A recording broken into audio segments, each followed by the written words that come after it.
I looked at myself in the mirror and I said, I am not going to quit, because at some point, somebody in my bloodline has got to put their foot down and say, this stops with me. Yeah, this stops with me. And I vowed that there's never been a millionaire in my family. There's never. Now, granted, my family not hurting because they got good jobs. I got 3-4 people work for the federal government, like in Washington. So they ain't hurting. They went to school. They got jobs. But the fact is, at some point in time, I've got to stop that in my bloodline. And I promised it would be me. If I never get a thank you, it's got to be me. And that's what my push has been. That's what my drive has been. That's where I continued. And I'll tell you guys, one of the things that really helped my kids, you know, we didn't have a whole lot, and I lost everything, but one of the things that I did was I taught my kids stock with penny stocks. They're a penny a share. So you take $10, you got 1,000 shares. Let them play with those 1,000 shares.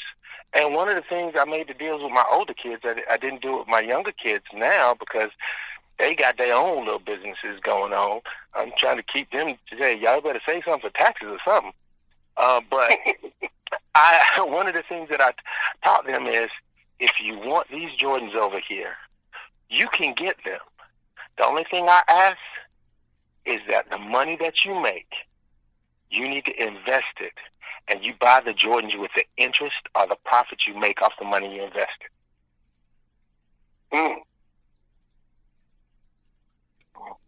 And I said, you can buy anything you want. I don't even have to like it. But if you buy it off interest and not your principal, we good.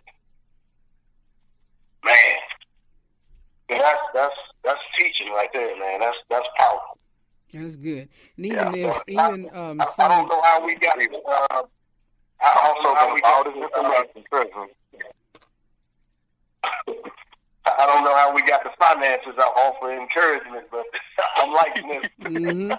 We didn't tackle about 3 or 4 topics on you know, just the start of it, and so, you know, good conversation. And before we go to a next one, any final thought on, you know, what we've been speaking on?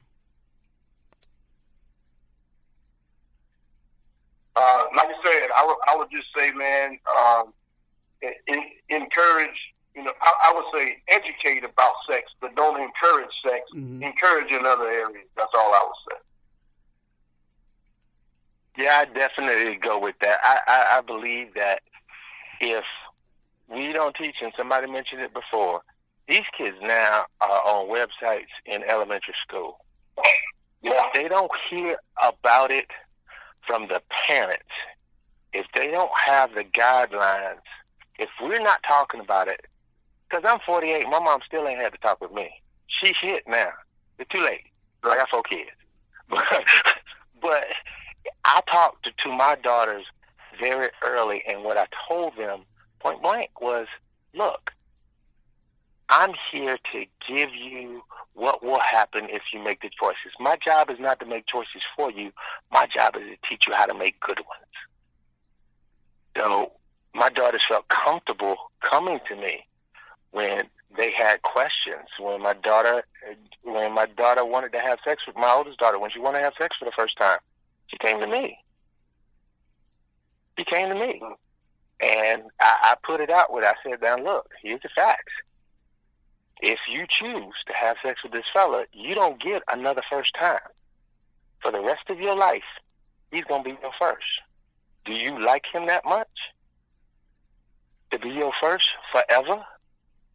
She thought about it 2 days. She came back. She said, Dad, I love you, but I don't like him that much.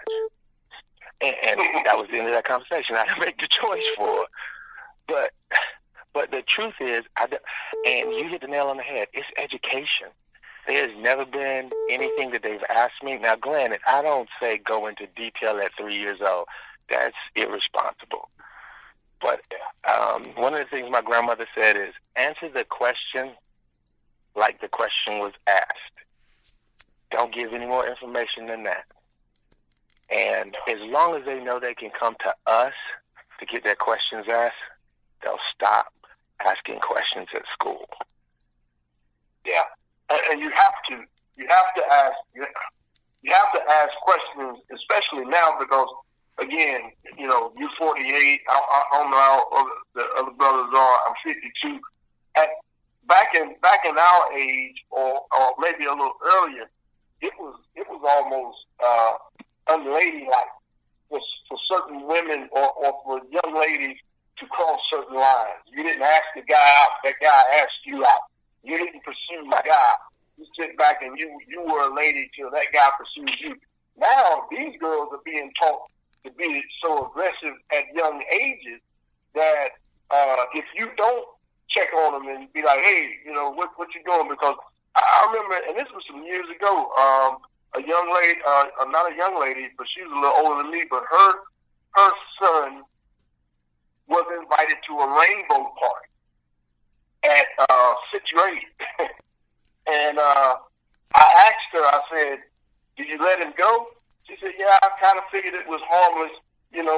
What could you do at a rainbow? I said, do you know what a rainbow party is? And she said, no. And when I told her, it's like this white lady, she turned beet red.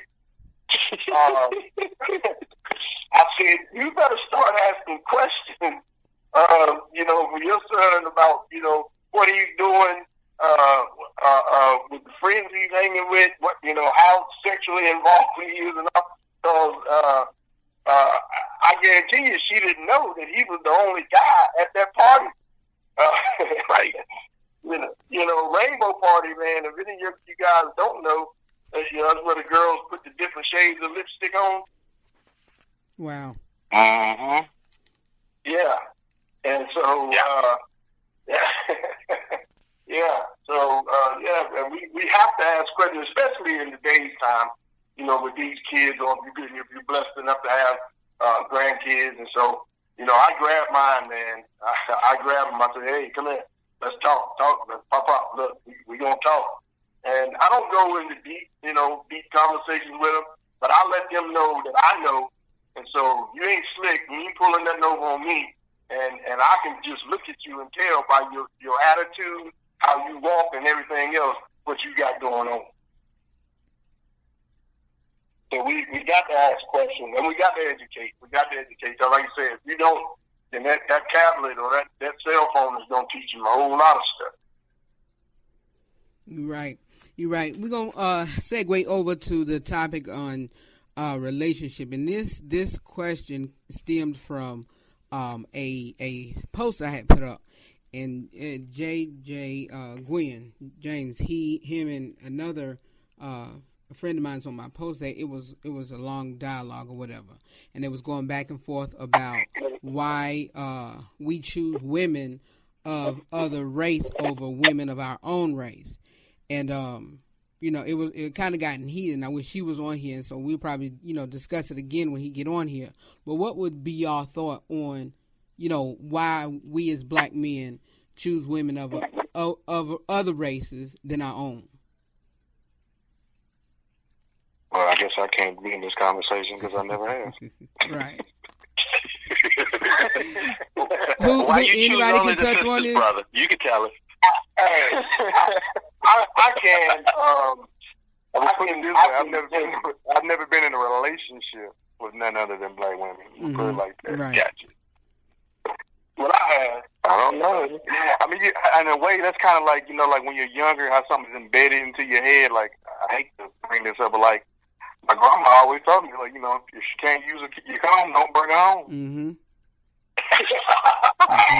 Use your comb, don't bring her home. I heard that. I mean, I got an old school grandma. Exactly. My grandma about to be 85. Like, I mean, she's not racist, but I mean, she just let me know, like, hey, that's not gonna happen in this house. I'm like, well, I mean, your rules. Mm-hmm. Yeah. Hey, now I have, and I can answer that in just 2 words: curiosity for one, because that was my thing. What's it like? You hear, the stories, or you hear, you just want to know. With me, I was in my college. Wasn't in college at the time, but in my college years, my mid to early to mid 20s, and you're just curious. And And so it's not that you're choosing other races other than your own, but you're just exploring. You're just, adventurous. And the other word I'll use is respect. You got a lot of the Caucasian women or the Asian women. They tend to respect the man. I'll say most tend to respect the man more so than the black women. You got a lot of black women that treat you like a king, but you got a lot of them that are step you toe to toe wanting to fight. And I'm just the type. Hey, if I got to beat you, I don't need you. And so I'm not gonna fight with you. I'm not gonna come home to an argument every day in the house, and I'm not gonna be in this. A lot of times when you have single parent women, black women, they have to be the woman and the man. And so when they find a man, it's hard for them to turn that man part of them off. And so they still got to run the house. They still got to be that solid voice within the household. They don't know how to scale back and let that man be the man. And so I'm not gonna argue with you. I'm not gonna jockey for position with you. So like I said, I think curiosity is one, and respect is another. I just from some, I guess I'm the only one out here that's been curious. No, you're not the only one, brother.